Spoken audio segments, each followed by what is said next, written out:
bonjour sama gars yi maa ngi amaan mbégte ak kontaan gu rëy rëy di leen wax tamit ngeen wéy di abonné mooy nag te leen like yi ci la bokk di leen ko def bu baax a baax sama gars yi ndax vidéo yi mën a jug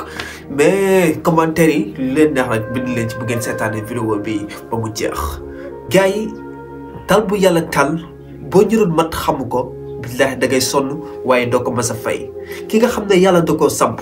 nga ne danga koy daaneel. bu yàggee yow yaay daanu ci jëmmam saa su ne ñu ngi jëm ci côté bu nekk ñu ngi lal ay pexe yu nekk mais taxul yàlla day gën a yëkkati baatam ca kaw. parce que mooy lan yàlla dafa jël ki nga xam ne mooy Ousmane Sonko dugal ko ci xoli gaañ yi moo tax lépp luñ mën di def lépp luñ mën di wax dafay mel ni maanaam yàlla dafay gën a tasaare ay mbiram. ndeysaan suñu waa ji Mollah morgun yàgg xeexal Ousmane Sonko lool ba gars yi yëpp bëggee woon ko ci loolu tey mu daal di génn daal di def nii. war ñu bëri moo tax dama naan képp koo xam ne moytuwoo alalu àdduna képp koo xam ne moytuwoo li nga xam ne mooy poñiti àdduna billaahi dina la dugal ci loo xam ne day yàq sa der ba faw dina dugal ci loo xam ne daf lay daaneel ba faw te defe naa loolu moo koy waaj a dal na ko ba pare sax parce que ñun nañ ko daan digloo ak niñ ko daan bàyyee xel bàyyi nañ ko bis ni ki tey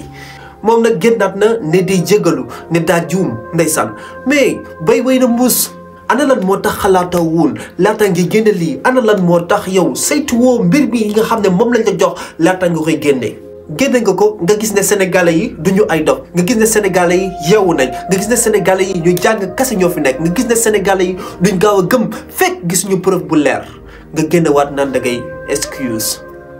naan da ngay jéggalu naan da ngay lay kon xanaa ñun ay dof lañ kon xanaa ñun ay con lañ àdduna ci boppam warul laa jaral li yenn yi warul ta tax ngay sacrifier sa dund non fii dëgg rekk moo fi sax dëgg rekk moo fi des gis nga lépp loo xam ne dañ koo tabaxe ci ay neen lu yàgg-yàgg dafay daanu moo ngi ni tey yàqal na boppam ndeysaan parce que leer na ma li ko naan gars yi bàyyi xel moom bis ni ki tey dakk na nañ dem ñu xool ko te ñëwaat ma wax leen lu am solo. Mollah morgun maa ñëw pour def benn vidéo bu ndaw rek vite fait déjà lu may njëkk a def mooy par rapport ak photo bi nga xam ni moom moo génn di présenter mes excuses à monsieur Ousmane Sonko et à sa famille, à ses deux femmes ak ses sympathisants ak képp ku ko bëgg maa ngi koy présenter mes excuses parce que man moom laa tooñ donc moom laay jéggalu après le reste man mooy loolu donc maa ngi koy en tant que sénégalais maa ngi koy jégalu ci photo bi nag je me suis trompé de bonne foi tout simplement xam nga man dama nekk ci benn combat. Yonent bi sallallahu alayhi wa sallam dafa waxal dëgg donte dañuy jël paaka di ko teg sa put waxal dëgg donte sax sa bakkan da cee xaj mais fii Sénégal la. da ngay indi say nen après nga gis ne nen yooyu jàllut nga génnaat di wane ne yow innocent nga xamoo ci woon dara non loolu noonu moo fi war a jeex loolu noonu moo fi war a dey yaa ngi imaginer woon mbir mii ñu lal bu jàlloon lan la mën a yàq fii ci nga xam ne mooy Sénégal lan la mën a jur fi nga xam ne mooy Sénégal léegi-léegi yow da ngay sacrifier sénégalais yi ngir sa propre intérêt da ngay sacrifier sa réew ngir sa propre intérêt ba pare boo génnee naan man Sénégal laa bëgg Sénégal lay ndamoo te alors que yow bëggoo dara ci Sénégal yow sa jëmmi bopp moo la ñor mbokk yi nañ gën a yeewu ndax kat pexe yi fu nekk la mën a jóge pexe bu nekk lañ ko mën a lalal lépp luñ mën a def ba faagaagal ki nga xam ne mooy Ousmane Sonko gars yi ñoom ci waaye nag ñun yàlla la ñu àndal moo tax kenn mënu la ñu dara te dañuy sampe ba faw te duñ mës a daanu insha allahu rabbi fii ba 2024 incha allah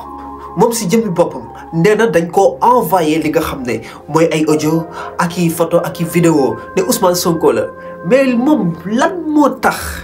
teel te jàngat mbir mi nee na sax ci biir ay waxam daf li doon sikk sàkk ci mbir mi parce que gis na photo bi xaw na dagget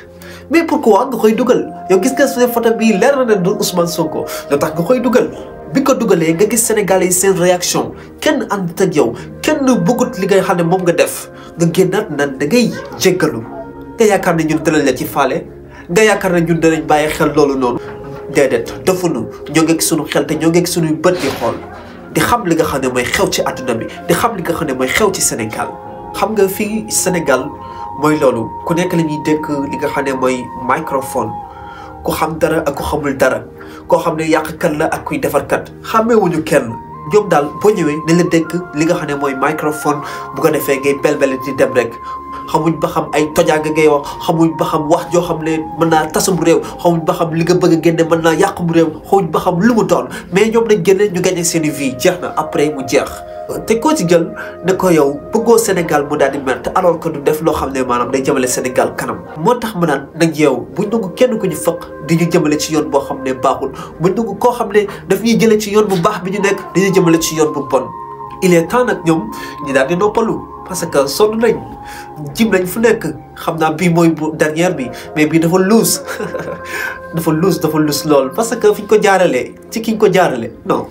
gars yi da ngay réew a das quoi mais yàlla baax na mais yàlla def jàmm fi nga xam ne mooy Sénégal diggal ñoo sàmbal Ousmane Sonko ba 2024 incha allah rabbi gars yi di leen abonné di like bu ko defee vidéo yi gën a jëm kanam merci beaucoup jaajëf ba beneen yoon